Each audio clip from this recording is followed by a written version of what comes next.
ಶುಂಠಿ ತೋಟದಲ್ಲಿ ಜೀತ ಪದ್ಧತಿ ದಂಧೆ ಪತ್ತೆ.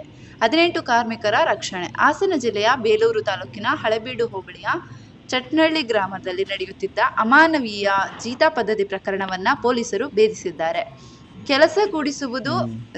ಕೆಲಸ ಕೂಡಿಸುವುದಾಗಿ ನಂಬಿಸಿ ಅಮಾಯಕರನ್ನ ಕೂಡಿ ಹಾಕಿ ಕೂಲಿ ನೀಡದೆ ದೌರ್ಜನ್ಯ ಎಸಗುತ್ತಿದ್ದ ಜಾಲವನ್ನ ಪತ್ತೆ ಹಚ್ಚಿರುವ ಪೊಲೀಸರು 18ಕ್ಕೂ ಹೆಚ್ಚು ಕಾರ್ಮಿಕರನ್ನ ರಕ್ಷಿಸಿದ್ದಾರೆ. ಆರೋಪಿಗಳಾದ ನಾಗರಾಜ್, ಮುನೇಶ್ ಹಾಗೂ ಮಂಜು ಎಂಬುವವರು ಹೊರ ರಾಜ್ಯ ಮತ್ತು ಜಿಲ್ಲೆಗಳಿಂದ ಬಂದಿದ್ದ ನಿರ್ಗತಿಕರನ್ನು ಕೆಲಸದ ಆಮಿಷು ಒಡ್ಡಿ ಕರೆತಂದಿದ್ದರು. ಇವರನ್ನ ಚಟ್ನಳ್ಳಿಯ ಶುಂಠಿ ತೋಟಗಳಲ್ಲಿ ಕೆಲಸಕ್ಕೆ ಬಳಸಿಕೊಳ್ಳಲಾಗುತ್ತಿತ್ತು. ಕೆಲಸ ಮುಗಿದ ನಂತರ ಎಲ್ಲಾ ಕಾರ್ಮಿಕರನ್ನ ಒಂದೆಡೆ ಕೂಡಿ ಹಾಕಿ ಅವರಿಗೆ ಯಾವುದೇ ದಿನಗೂಲಿ ನೀಡದೆ ಅತ್ಯಂತ ಕಠಿಣ ಪರಿಸ್ಥಿತಿಯಲ್ಲಿ ಇರಿಸಲಾಗಿತ್ತು ಎನ್ನಲಾಗಿದೆ. ಕಾರ್ಮಿಕರನ್ನ ಕೂಡಿಟ್ಟಿರುವ ಬಗ್ಗೆ ಖಚಿತ ಮಾಹಿತಿ ಪಡೆದ ಹಳೇಬೀಡು ಪೊಲೀಸರು ಸ್ಥಳದ ಮೇಲೆ ಹಠಾತ್ ದಾಳಿ ನಡೆಸಿದ್ದಾರೆ. ಈ ವೇಳೆ ಬಂಧನದಲ್ಲಿದ್ದ 18 ಕಾರ್ಮಿಕರನ್ನ ಸುರಕ್ಷಿತವಾಗಿ ಹೊರತರಲಾಗಿದೆ. ಪೊಲೀಸರು ಸ್ಥಳಕ್ಕೆ ಆಗಮಿಸುತ್ತಿದ್ದಂತೆಯೇ ಪ್ರಮುಖ ಆರೋಪಿ ನಾಗರಾಜ್ ಹಾಗೂ ಆತನ ತಂಡ ಪರಾರಿಯಾಗಿದ್ದು, ಅವರಿಗಾಗಿ ತೀವ್ರ ಹುಡುಕಾಟ ಮುಂದುವರೆದಿದೆ.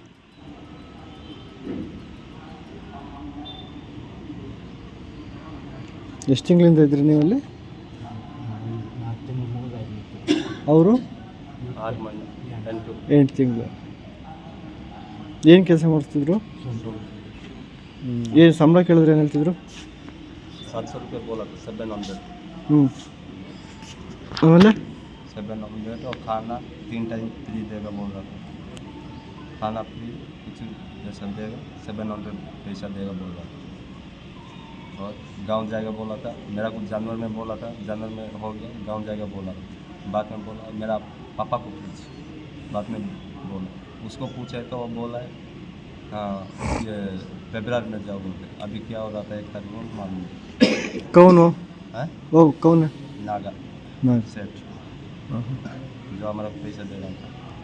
कहाँ से आया आप? हमारा उड़ीसा। उड़ीसा से।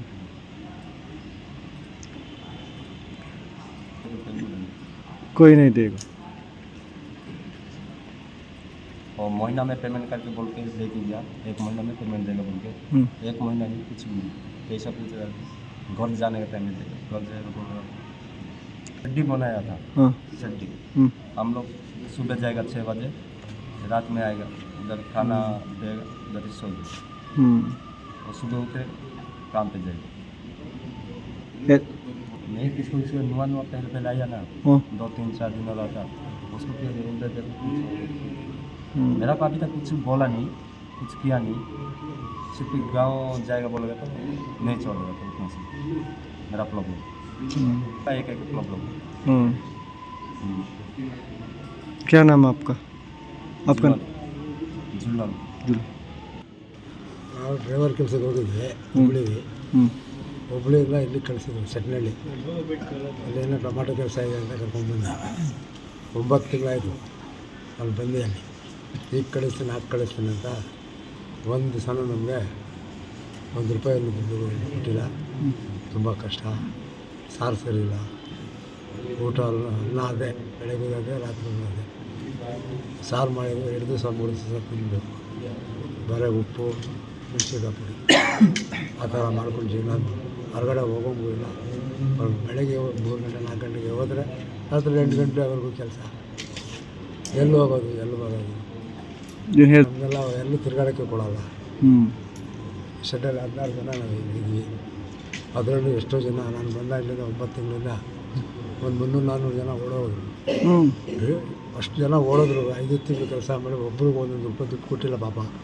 ಅವರು ಎಂತೆಂಥ ಜನ ಬಡವರು ಕೂಲಿ ಮಾಡೋರೆಲ್ಲ ಬಂದು 5 ತಿಂಗಳು ಕೆಲಸ ಮಾಡಿ 5 ತಿಂಗಳು ಹೋಗಿ ಹೊಡಿತಿದ್ರು. ಓಡೋದ್ರೆ ಹಿಡ್ಕೊಂಡು ಬಂದು ಹೊಡಿತಾರೆ. ಯಾರ್ಯಾರು? ಅವರು ಮೋನೇಶು ಮತ್ತು ಮಂಜು, ಅವರ ಯಜಮಾನ್ ನಾಗ. ತುಂಬ ಕಷ್ಟ. ಹೊಡೆದು ಎದುರ್ಕೊಂಡು ಎಷ್ಟೋ ಜನ. ಇನ್ನೂ 1 ವರ್ಷ ಆಯಿತು, ₹1 ದುಡ್ಡು ನೋಡಿಲ್ಲ. ಅವನೊಬ್ಬ 1 ವರ್ಷ ಆಗಿನ, ಇವನು ವರ್ಷನೇ ಪಾಪ. ಬೇರೆ ಕೆಲಸ ಏನು ಅಂತ ಕರ್ಕೊಂಡ್ಬಂದು ಏನು ಬೇಕಾದ್ರೂ ಮಾಡಬೇಕು ಕೆಲಸ. ದಿನ ಕೆಲಸ ಇದ್ದೇ ಇರೋದು. ಏನೇನು ಕೆಲಸ ಮಾಡಿಸ್ತಿದ್ರು? ಅದೇ ಶುಂಠಿ ಹಾಕೋದು, ಶುಂಠಿ ಕೀಳೋದು, ಶುಂಠಿ ಮನೆಗೆಲ್ಲ ಮಣ್ಣು ಹಾಕೋದು. ಅಲ್ಲಿ ನಿಲ್ಲಿಸಿ ಕೆಲಸ ಮಾಡಿಸ್ತಾರೆ. ಮುಂದೆ ಮಾಡ್ತೀವಿ, ಅಷ್ಟು ಮಾಡಿದ್ರು ಬೈತಾರೆ. ಜಲ್ದಿ ಮಾಡೋರು ಜಲ್ದಿ ಮಾಡಿ ಕೂಡ ಕೆಲಸ ಮಾಡಿಸೋದು. ಕೂಡಾಕಿದ್ರಾ? ಕೂಡೋದೇನಲ್ಲ ರೂಮ್ ಇದೆ. ಹ್ಞೂ ಏನು ಕೂಡ ಯಾರಿಗೂ ಗೊತ್ತೇ ಆಗಲ್ಲ ಅಂಥ ಜಾಗ ಅದು. ಹ್ಞೂ ಯಾವರು? ಸೆಟ್ನಳ್ಳಿ, ಚಟ್ನಳ್ಳಿ. ಹಾಂ. ಗಂಗೂರು ಸೆಟ್ನಳ್ಳಿ ಹ್ಞೂ ಜಾಗ. ಹ್ಞೂ ಈಗ ನಮ್ಮದು ಹೊರಗಡೆ ಚಾನ್ಸಸ್ಸೇ ಇಲ್ಲ ಅಲ್ಲ. ಅದು ಹ್ಞೂ ಏನೋ 1 ರೂಪಾಯಿ ದುಡ್ಡು ಕೊಡಲ್ಲ. ಏನಾದ್ರು ಬೇಕಾ ಔಷಧಿ ತಂದು ಕೊಡಲ್ಲ, ಕೊಡ್ತಾರಾ? ತಂದು ಕೊಡ್ತಾರೆ. ಹ್ಞೂ ದುಡ್ಡು ಕೊಡಲ್ಲ. ನಾನು 100 ರೂಪಾಯಿ ಕೊಟ್ಟರೆ ಒಳಗೆ ಕೊಡ್ತಾರೆ ಅಂತ. ಕೆಲಸ ಮಾಡಿದ್ದಾಗೆಲ್ಲ ಕಾಯ್ತಾ ಇರ್ತಾರೆ, ನೋಡ್ತಾ ಇರ್ತಾರೆ. ಹ್ಞೂ ನಿಮಗೆ ಫೋನ್ ಕೊಟ್ಟಿದ್ರು, ಹ್ಞೂ ಇವನ್ನೆಲ್ಲ ನಮಗೆ ನೋಡಿಲ್ಲ ಅಂದರೆ ಇವನಿಗೆ ಬೈತಾರೆ. ಹ್ಞೂ ಹ್ಞೂ ಅವ್ನು ಮಂಜಾನ ಅಂತೀನಿ ನನ್ನ ಪಾಪ. ಹ್ಞೂ ಅವ್ನು ಊರಿಗೆ ಹೋಗ್ಬೇಕಂತ 2 ದಿವಸದಿಂದ ಹೇಳ್ತಾ ಇದ್ದಾನೆ. ಅವ್ನು ಕಳೆದ 6 ತಿಂಗಳಾಯ್ತು ಅವ್ನು ಬಂದು. ಅವ್ನು ಕಳಿಸ್ತೀನಿ ಅಡ್ಮಿಟ್ ಆಗಬೇಕಂತ. ಹುಷಾರಿಲ್ಲ ಅವನಿಗೆ. ಮಂಜಾನ ಅಂತ ಡ್ರೈವರು. ಅವನು ಮನೆ ಹತ್ರನೇ ಕೂರಿಸ್ಕೊಂಡು ಹ್ಞೂ ಆಮೇಲೆ ಇವನಿಗೆ ಆಸ್ಪತ್ರೆ ಕರ್ಕೊಂಡು ಅಲ್ಲೇ ತೋರಿಸಿದ್ರು, ಕರ್ಕೊಂಡ್ಬಂದ್ರು. 10 ತಿಂಗಳಾಯ್ತು. ಹ್ಞೂ ಮಂಜಾನ ಡ್ರೈವರು ಪಾಪ ಹ್ಞೂ ಹುಷಾರಿಲ್ಲ ಅವ್ರಿಗೆ. ಹ್ಞೂ ಅವರು ಊರಿಗೆ ಹೋಗ್ತೀವಿ, ಆಸ್ಪತ್ರೆ ಅಡ್ಮಿಟ್ ಆಗ್ತೀನಿ ಅಂದರು. ಅವರು ಕಳಿಸ್ಲಿಲ್ಲ. ಹಾಂ. ಬುಲೇರ ಟಾಯ್ಲೆಟ್ ಎಲ್ಲ ವ್ಯವಸ್ಥೆ ಹೆಂಗೆ ಮಾಡಿದ್ರು? ಹೊರಗಡೆ ಅಷ್ಟು ಟಾಯ್ಲೆಟ್ ಎಲ್ಲ ಹೊಲ್ದಾಗ ಇಲ್ಲ, ಜಮೀನಿದೆ. ಏನಿಲ್ಲ. ಸಂಬಳನ ಕೊಟ್ಟಿಲ್ಲ. ಅವ್ರು ಕೊಟ್ಟರು ಎಣ್ಣೆ, ಹಾಂ ಬಿಡಿಸೋದ್ರಲ್ಲಿ ಬಿಡಿ, ವಿಮಲ್ ತಿನ್ನೋದು ವಿಮಲ್ ತಿನ್ನೋದು ಅಷ್ಟೇ. ಅಷ್ಟೇ. ದುಡ್ಡು 1 ರೂಪಾಯಿ ಜಿಮ್ಮಂದಲ್ಲಿ ಈಗ ನಿಮಗೆ ಕತೆ ಸ್ವಾಮಿ ಅಲ್ಲಿ ಜಾಗನೇ ಇಲ್ಲ ನಾವು ಹೋಗೋಕ್ಕೆ. ಅಲ್ಲ ಹಂಗೆ. ಇದ್ದಾರೆ. ಹಾಂ ಇದು ನಮ್ಮದು ಅರಸೀಕೆರೆ ಸ್ವಂತ. ಹಾಂ ಜಾಗಲಲ್ಲೂ ಮನೆ ಇದೆ ನಮ್ಮದು. ಹಾಂ 15 ಕಿಲೋಮೀಟ್ರ್ ಇದ್ದು 12 ಕಿಲೋಮೀಟ್ರು ಚಟ್ನಳ್ಳಿಯಿಂದ ಜಾಗಲ್ಲು. ಹ್ಞೂ ನನಗೆ ಹೋಗೋಕ್ಕೆ ಚಾನ್ಸಸ್ ಸಿಗಲಿಲ್ಲ. ಹೇಳ್ತೀನಿ, ಇವ್ರಿಗೆಲ್ಲ ಸಂಸಾರ ಇದೆ ನಮ್ಮದೆಲ್ಲ ಅಲ್ಲಿ, ಇವ್ರು ಎಲ್ಲರಿಗೂ ಸಂಸಾರ. ಎಲ್ಲರದು ಇದೆ, ಹಾಂ ಸಂಸಾರ ಎಲ್ಲ ಇದೆ. ಹಾಂ ದುಡ್ಡು ಕೊಡ್ತೀನಿ, ನಾಳೆ ಕೊಡ್ತೀನಿ ಅಂತ ಕೆಲಸ ಮಾಡಿ ಎಲ್ಲರಿಗೂ ಸಂಸಾರ, ತಂದೆ ತಾಯಿ ಎಲ್ಲ ಇದ್ದಾರೆ. ಹೋಗೋಕ್ಕಾಗಿಲ್ಲ ಅಷ್ಟೆ. ಹೋಗೋಕ್ಕೆ ಚಾನ್ಸಸ್ಸೇ ಇಲ್ಲ. ನಿಮ್ಮ ಹೆಸರು? ಬರೀ ನನ್ನ ಹೆಸರು ಗೌಸ್ ಪಾಷಾ ಅಂತ. ಓ ಸ್ಪರ್ಶ.